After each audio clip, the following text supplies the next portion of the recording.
Chuck, so from a litigation standpoint, what patterns make a company more likely to be targeted, and maybe what patterns make them less likely to be targeted?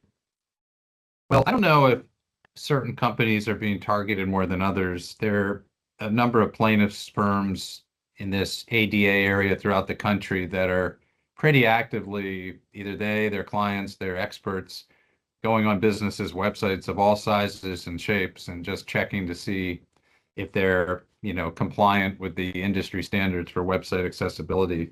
And we're seeing this, not only, as I mentioned, with large companies, but with mom and pop and smaller companies as well.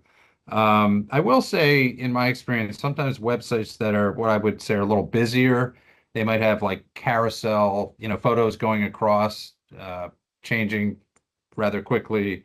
Um, just little more going on in terms of videos, ratings of products, things of that Yeah. nature. The more you have on there's probably more things, a plaintiff can find and pick apart and point to for being inaccessible. So, maybe the less busier. I'm not saying businesses shouldn't market and promote and make their websites attractive, but in my experience, if you have a lot more like kind of bells and whistles on there, it could perhaps attract more claims.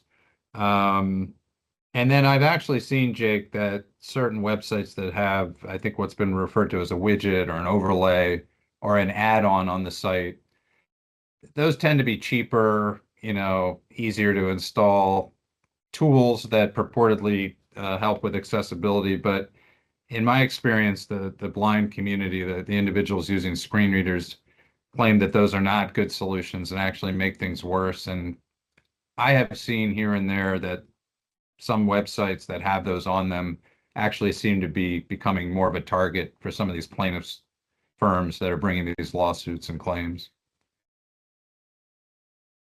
Based on the data and the trends we are seeing the same thing.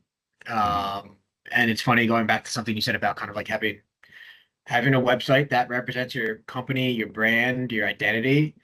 Um, that means there's more content, and that within our own client base, we see that content can be tricky to make accessible because it has to align with your brand guidelines, and sometimes companies' brand guidelines aren't accessible or color contrast, meet the Mhm. color contrast guidelines. So I understand what you're saying, and it's companies have to make the website however they want to, but accessibility should also be part of that process and part of the design, the development, the content creation process.